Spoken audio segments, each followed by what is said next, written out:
Salut à toi et bienvenue sur ma chaîne. Je m'appelle Naomi.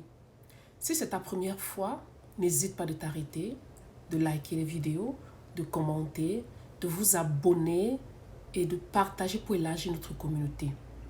Pour les anciens abonnés, je vous dis merci beaucoup pour votre fidélité. Je suis une entrepreneuse à plusieurs casquettes. Je suis traductrice, je suis interprète, je suis créatrice de contenu et puis je suis styliste de mode, pour ne citer que cela. Alors aujourd'hui, je viens avec ce message et qui est une vidéo d'une urgence absolue à cause d'une nouvelle qui fait la tour des réseaux sociaux. Et c'est l'histoire d'une jeune Congolaise appelée Alexandra qui est étudiante à Trois-Rivières, au Québec. Donc, Trois-Rivières, c'est une ville de la province du Québec. Comme Montréal est une ville de la province du Québec, Trois-Rivières est une ville de la province du Québec. Et c'est une ville estudiantine assez. Il y a beaucoup d'étudiants qui y vont. Alexandra a été portée disparue il y a quelques jours. Personne ne savait et c'est sa mère qui a sonné l'alarme en envoyant un cri de secours à travers son message de TikTok. Alors toute la toile s'est enflammée et je vais vous donner la suite de l'affaire tout de suite. Restez scotchés. Bonjour, je m'appelle Rosemine, je suis congolaise d'origine vivant à Kinshasa. Je suis la maman d'Alexandra, une congolaise vivant au Canada, à Québec, précisément dans la ville des Trois-Rivières où elle est étudiante à l'université et elle combine avec un job étudiant. Je fais cette vidéo parce que ma fille est introuvable depuis le mercredi. Le lundi, nous, on a très bien échangé avec elle, tout était normal, tout était parfait, très bien. Le mardi, son papa l'a écrit, son papa a parlé avec, lui a dit, je vais envoyer ton argent de loyer le mercredi ou le jeudi. Il s'est même excusé parce que normalement, on envoie des 27, déjà le 27 ou le 28, en tout cas avant les 30. C'est ce que la coloc réclame souvent. Alors, du coup, le mercredi, on n'a pas eu à échanger avec. Le jeudi, son papa a envoyé l'argent le matin. Et après, il a écrit les messages après. Comme toujours, souvent l'habitude, elle a l'habitude de recevoir et puis dire « Ok papa, j'ai reçu, mais là je suis soit à l'université ou je suis à mon job étudiant. Dès que j'ai fini, soit tout de suite après, je récupère ou bien ma journée, elle sera chargée, je vais récupérer demain comme je n'aurai rien à faire. » Ça a toujours été ça. Mais il n'y a pas eu de feedback de sa part. Le jeudi, là, quand on a envoyé l'argent. Mais on s'est dit, bon, comme toujours, parfois elle revient toujours et tout à dire « Non maman, tu sais, j'étais un peu occupée, j'étais au boulot et tout, et j'avais examen, j'étais à l'université, j'étais tout ce qui va avec. » Parce que parfois, vous arrivez à parler directement, quand vous vous appelez ou bien quand vous vous écrivez. Parfois aussi, il arrive, vous savez, avec les fuseaux horaires, vous pouvez laisser un message et la personne vient vous répondre après ou des heures après, vu le fuseau horaire. Alors, le jeudi, Alex n'a pas fait de signe. Ça nous a inquiétés. Alors, on s'est décidé, non, le vendredi, de contacter sa coloc.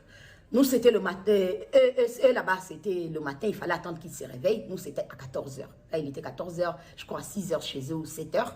On appelle Louane. Son papa a parlé avec... Mais moi aussi. Moi, je parle de mon appel à moi, la maman. J'ai parlé, je dis, allô, Louane, ça va et tout. Ça fait, je n'arrive pas à joindre Alexandra. Elle me dit... Oui, ça fait 2 jours que moi, je l'ai vu. Moi, personnellement, j'étais à la maison et ça fait 2 jours que je l'ai vu. Et là, ça fait 2 jours, moi, je ne suis pas à la maison. Je suis chez mon copain ou chez mes parents et voilà. Mais vous pouvez me laisser à l'heure de ma pause, j'irai à la maison. Je vais essayer de voir si je vais la contacter, la voir et puis vous revenir vers vous. Je dis, mais là, je suis vraiment très inquiète, Louane. Je ne sais pas. Oui, madame, je vous comprends très bien et tout. Alors, j'attends un peu et tout, et puis je lui rappelle encore et tout. Je suis pas encore partie et tout, mais après, je pars dites-moi dans combien de temps. Non, dans une demi-heure, peut-être je serai. Ouais. Je dis, ok, d'accord. Après, tout de suite, après, quand on se raccroche, elle m'envoie un SMS, parce qu'avec avec Louane, je ne parle pas sur WhatsApp. C'est juste l'appel normal. L'appel normal et tout. Donc, elle me fait un SMS pour me dire, rappelez-moi, j'ai la suite Et j'ai les nouvelles de mon coloc. Je rappelle tout de suite. Allô? Oui, j'ai mon coloc qui m'a dit qu'il a déposé le mercredi à l'île de Cantan. J'ai dit, un coloc? J'ai dit, mais Louane, je ne savais pas qu'il y avait un coloc. J'ai pensé que vous habitez que vous deux, ma fille et vous et tout. Elle me dit, non, il y a un coloc. Et après, il y a votre fille, l'autre coloc. Bon, personnellement, je me suis dit, si déjà ma fille ne m'avait jamais dit qu'il y avait un coloc, peut-être elle s'est dit, vous savez, nous sommes des mamans africaines, on est parfois un peu parano et tout, je n'allais peut-être pas accepter qu'elle habite là où il y a un garçon parce que je savais qu'il n'y avait que la fille ou laquelle, c'est elle la bailleresse, qu'on a fait les bails et voilà. Et on savait qu'on est toujours en contact. Et sur les vidéos qu'elle avait envoyées, bref, je savais que Alex n'habitait qu'avec Louane. Je n'étais pas au courant du coloc. Bref, ça. Après, elle me dit, je lui demande, passe-moi le numéro du coloc en question. Elle dit non, déjà, je savais qu'il ne va pas vous répondre et tout parce qu'il a travaillé de nuit, il est rentré, il va dormir. J'ai dit, bon, puisqu'il vient de vous donner l'information maintenant qu'il a eu Alex, il a déposé Alex à l'île de Cantan. Donc, je pense que je suis sa maman, je suis inquiète. Il peut aussi me donner la même information comme ça que je puisse parler avec lui. Je vous envoie quand même le numéro, mais je sais qu'il ne répondra pas. Elle envoie le numéro, j'appelle, il décroche pas, il décroche pas, il décroche pas. Et puis après, finalement, il décroche quelques temps après et j'attends la voix de Louane à côté. Donc j'ai compris que Louane, elle avait pris justement sa pause en question pour aller à la maison pour vérifier comme elle m'avait dit. Alors il me dit, oui, j'ai déposé votre fille mercredi à 15h40 à l'île de Cantan. C'est là où j'ai déposé votre enfant. Et c'était la dernière fois que je l'ai vue et elle n'est plus revenue à la maison. Alors je lui pose la question, je dis, mais comment vous savez qu'elle n'est pas revenue à la maison? Parce que sûrement, vous avez des programmes différents. Vous pouvez aussi être à votre truc, vous pouvez être occupé, elle aussi. Il dit, non, moi je suis des 3h du matin ou des 3h à 3h, je suis plus de temps ici. Donc si elle était revenue, je l'aurais su et tout. Donc, elle n'est pas revenue depuis le jour où je l'ai déposée à l'île de Cantan. Et je me rappelle encore, Louane m'avait dit, pendant qu'on parlait d'abord au téléphone, elle m'a dit, ah tiens, je me rappelle que hier, j'étais venue à la maison, j'ai vu sa chambre, la porte de sa chambre, la porte était ouverte, mais je n'ai pas entendu de bruit, je ne l'ai pas vue elle. Donc, je ne l'ai pas vue elle, la personne. J'ai dit, ah ok, d'accord. Alors, je leur demande, j'ai dit, s'il vous plaît, contactez la police. Comme ça, plaignez-vous que votre coloc, et vous ne voyez pas votre collègue, vous n'avez pas les nouvelles de votre coloc depuis le mercredi. Alors, ils me disent non, on ne peut pas appeler la police parce que la police ne prendra pas en considération les amis que le parent. Donc, ça sera mieux vous-même appeler la police et tout. J'ai dit non, mais je préférerais que vous appeliez la police. Maintenant qu'on était en train de parler, ils m'ont envoyé, ils m'ont texté un SMS, le numéro de la police. J'ai dit, mais j'aurais quand même aimé que vous aussi, vous appelez la police et après, comment je vais appeler la police? Vous dites à la police que sa maman aussi s'est plaint auprès de nous et c'est comme ça qu'on vous appelle pour savoir comment est-ce que, voilà, on fait la plainte en fait, ensemble. Ils ont dit, bon, c'est ils avaient dit au téléphone non, mais bon, après, j'ai raccroché pour moi, trouver la solution de comment trouver à appeler la police. Et après, je reçois le message de Louane qui me dit, voulez-vous me rappeler? J'ai rappelé directement et tout. Elle me dit, la police est là, on a dû contacter la police. Alors, je prends la police. Et il me demande, hey, oui, madame, il pose la question normalement et tout. Quand est-ce que vous avez eu votre fille pour la dernière fois? Comment est-ce qu'elle s'appelle? Donnez-nous son numéro de téléphone, tout ce qui va avec. Et tout, vous savez tout ce qu'on demande et tout. J'ai tout donné, tout ce qui était comme information et tout ça. Et la police m'a dit, rappelez-nous dans 15 minutes. Ok, j'ai raccroché dans les 15 minutes. Vous savez, une maman j'étais là dans les 15 minutes. Je rappelle dans les 15 minutes et la police me dit, le téléphone de votre fille a aimé pour la dernière fois le mercredi à 15h. Alors, je dis, depuis le mercredi à 15h, oui, depuis le mercredi à 15h que ça a cessé d'émettre. Mais depuis tous ces temps-là, elle recevait en fait son SMS, ça faisait toujours deux traits, tous les vendredis là en question. Parce que là, quand je sais que je vous parle là où je parle avec la police, c'est déjà genre vendredi à l'heure de chez nous, peut-être à 16h, 17h, 18h, un truc comme ça. Après, je suis restée plutôt en contact avec la police. La police, ils m'ont passé le numéro, appelé le numéro, tel numéro et tout. Ils m'ont donné le numéro. Donc, je me suis mise maintenant avec la police et tout. J'étais là avec eux et tout. Ils ont dit, OK, on commence les recherches. Ils m'ont dit, on est au moins à 40 personnes. On est là et tout, à chercher votre fille, à essayer de savoir qu'est-ce qui s'est truqué, où est-ce qu'elle est, où est-ce que... on est déjà chez elle ici à la maison. On est arrivé. On va prendre, je sais pas. Bref. Tout ce qui est faux pour pouvoir retrouver votre enfant. J'ai dit, OK, d'accord. Je vais attendre qu'est-ce que la police va me dire. Bon, vous savez, je suis une maman.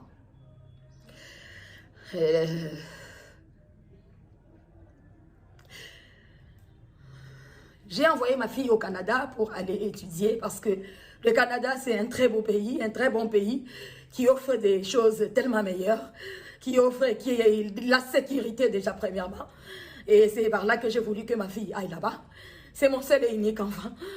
C'est le seul enfant que j'ai eu. C'est le seul enfant que j'ai accouché. C'est la fille que j'ai eue à mes 16-17 ans, quand j'étais petite. Et j'ai souffert de ma vie. Et j'ai souffert. Et j'ai dit que ce que j'ai vécu, ma fille n'allait pas le vivre. Il fallait que je me batte pour pouvoir offrir une vie meilleure à ma fille. Alors, c'est pourquoi j'ai envoyé ma fille au Canada pour aller étudier. Je suis une mère à ce moment, tellement triste. Mais Alex, je m'arrêtais de dire, ma fille, reste forte. Je n'arrêterai pas de te chercher jusqu'à ce que je te retrouverai, mon enfant, mon bébé. On a un slogan, ma fille et moi. Alex et maman contre le monde entier. Et je lui dis toujours, si quelque chose t'arrive, qu'est-ce qui m'arrivera à moi? Elle répond, tu vas mourir. Oui, Alexandra, je vais mourir. Hein. Je vais mourir, hein, mon bébé. Parce que j'ai passé dans les messages, comme je vous dis, les téléphones, les WhatsApp de ma fille, a continué à passer tous ces vendredis-là, depuis là toute la journée, jusqu'à le dernier message à 1h05 devant la nuit de vendredi à samedi, que plus rien entrait, comme si elle était sur Internet et puis on a coupé Internet, ou soit le téléphone est tombé le bat, parce que déjà, l'appel déjà normal ne passait plus. Et la police aussi avait déjà vu que le téléphone avait cessé d'émettre depuis le mercredi. Donc, déjà, vous voyez la panique. Et déjà, on était encore dans l'espoir à voir comment est-ce qu'elle répondait, comment est-ce qu'elle recevait sur les SMS et tout. Mais ce que j'ai trouvé bizarre, c'est que connaissant ma fille, parce que c'est mon bébé, c'est ma princesse, c'est mon enfant, tout ce que j'ai eu, ou tout ce que j'ai fait, ou tout ce que j'ai été dans mon passé, où je ne sais pas ce que je peux dire comme adolescente, comme je ne sais pas quoi. J'ai dit, ma fille ne vivra pas la souffrance que moi j'ai vécue. Ma fille ne vivra pas tout ce qui est noir, tout ce qui est quoi que ce soit. Et c'est une fille que j'ai élevée dignement. Pour ceux qui connaissent Alex, c'est pas qu'elle est antisociale, mais c'est quelqu'un qui est tellement réticente, qui est tellement polie, qui aime tellement les gens et qui est serviable, qui est bienveillante, qui aime Dieu, qui prie beaucoup. C'est une fille que j'ai appris dans la vie de suivre le Seigneur, donc de vraiment de connaître Dieu, parce que Dieu a fait des merveilles pour moi, parce que déjà à arriver à ce que j'ai vécu et jusqu'à arriver à tout ce que j'ai vécu, elle et moi, tomber enceinte à 16 ans, 17 ans, pour, voilà, et puis avoir mon enfant, il faut déjà imaginer qu'est-ce que j'ai dû endurer pour arriver là et tout, à passer par le Cameroun où elle est née, et Congo-Kinshasa, partir Lubumbashi, et revenir ici, et partir en Afrique du Sud où elle a fait les études encore, et après l'envoyer au Canada pour l'université. Donc vous pouvez bien imaginer le parcours que j'ai fait. Donc je me suis donné, battu, bec et ongle. Moi je ne vis que pour mon enfant. Je ne vis que pour ma princesse. Je ne vis que pour mon enfant. Alors je demanderai à toute personne qui pourra avoir des nouvelles, je ne sais pas, des indices, quelque chose qui pourra nous aider. qui pourra aider la police canadienne, parce que la police canadienne, elle travaille, elle continue encore à travailler maintenant. Mais je pense que par mon devoir de mère, je ne peux pas rester comme ça. Il faut bien que je fasse... il faut bien que j'alerte le monde. Il faut bien que je ne peux pas rester comme ça meurtrie. C'est pourquoi j'ai fait cette vidéo. Alex, retiens bien que maman n'arrêtera pas de te chercher. Maman n'arrêtera pas de te chercher jusqu'à te retrouver. Non, maman n'arrêtera pas. Et le Seigneur est avec toi. Le Seigneur sera toujours avec toi. Et le Seigneur ne va pas t'abandonner. Le Seigneur ne va pas m'abandonner moi. Le Seigneur ne m'abandonnera pas. Alors je vous en supplie, aidez-moi à retrouver ma fille. Aidez-moi à retrouver mon bébé. Cela fait des jours que je ne bois pas, je ne mange pas, je ne dors pas, je ne sais même plus comment fermer l'œil ni comment vivre. Je demande à tous ceux qui vivent à Trois-Rivières, s'il vous plaît, aidez-moi à retrouver mon bébé. À toute personne qui a des nouvelles d'elle, aidez-moi à retrouver cette fille, cette jeune fille qui est venue au Canada parce que c'est un beau pays, c'est un bon pays qui offre tellement de choses. Un pays avec beaucoup de sécurité, un pays pour un avenir meilleur. Comme j'ai toujours dit, comme je lui ai toujours dit, je dis ce que je n'ai pas eu. Toi, je vais te l'offrir à toi, mon bébé. Toi, tu l'auras. Aidez-moi. Aidez-moi, je suis une maman perdue. Je suis une maman perdue et je suis une maman triste. Je suis une maman qui ne sait pas quoi faire. Qu'est-ce que je peux faire en ce moment? Mon bébé me manque. Mon bébé me manque. Mon bébé me manque. Contactez la police canadienne. Contactez la police québécoise, la police de Trois-Rivières, la police de, je ne sais pas, du monde entier. De tout ce que vous pouvez contacter, je ne sais pas, mais aidez-moi. Aidez-moi à pouvoir boire de l'eau, aidez-moi à pouvoir dormir, aidez-moi à pouvoir manger, aidez-moi à pouvoir continuer à vivre. Parce que sans ma fille, ma vie prendra fin. Parce que je l'appelle ma vie, je l'appelle mon essentiel. Elle passe avant tout. Elle, c'est ma vie. Elle, c'est mon tout. Aidez-moi. Je ne vis plus. Je ne vis plus. Je n'ai plus de vie. Je n'ai plus de vie. Je me sens mal.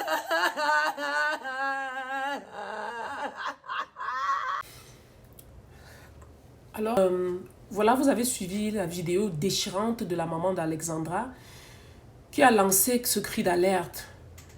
Et c'est vraiment triste. Toute la communauté des immigrants, des étrangers, des Africains sont dans la douleur. Cette histoire est vraiment déchirante. Je vais vous apporter la suite de l'histoire. On a retrouvé un corps mort dans le lac. Je vais vous donner la suite. À tout de suite. Et qui serait apparemment le corps d'Alexandra, mais la police n'a pas permis à tout ce monde qui était autour d'essayer d'identifier le corps. Alors je vous reviens dans une prochaine vidéo pour la suite. Je vous remercie d'avoir écouté. Prenez courage et pensez surtout, vous parents qui envoyez les enfants ici pour étudier, à la sécurité de vos enfants. Qu'est-ce que je veux conclure rapidement dans cette vidéo? C'est que on ne peut pas vivre seul dans une terre étrangère sans avoir quelqu'un, au moins une amie, une aînée à qui on se confie. Parce que c'est sûr qu'Alexandra était introvertie et je vais mentionner qu'elle a des colocataires avec qui elle vivait. Et le colocataire, l'un des colocataires, c'est le dernier qu'il a déposé dans ce parc-là. Voilà. Où on l'a vu où elle a été vue pour la dernière fois. Il faut juste un conseil aux parents. Il faut toujours conseiller à vos enfants d'avoir toujours quelqu'un à qui se confier. Surtout quand tu pars ou tu vas n'importe où. Tout le monde n'est pas extroverti pour parler et ou avoir des amis. Mais c'est prudent de toujours aller, si tu t'en vas rencontrer quelqu'un que tu ne connais pas, il faut toujours avoir quelqu'un, comme on dit en anglais, accountability. C'est-à-dire avoir toujours quelqu'un à qui tu dis que, ok, je ne suis pas là, je vais sortir ce soir, ou bien j'ai un date, on ne sait pas. Est-ce que c'est quelqu'un qui a fait la cour à Alexandra, qui essaie de la rencontrer? On ne sait pas. Est-ce que c'est un coup monté? On ne sait pas. On ne sait pas. Mais juste la chose, c'est que si peut-être Alexandra avait eu quelqu'un à qui elle se confiait que, bon, je suis en train de partir à tel endroit et tout, et puis à plus. Ça veut dire qu'on aurait au moins eu l'indice de la personne.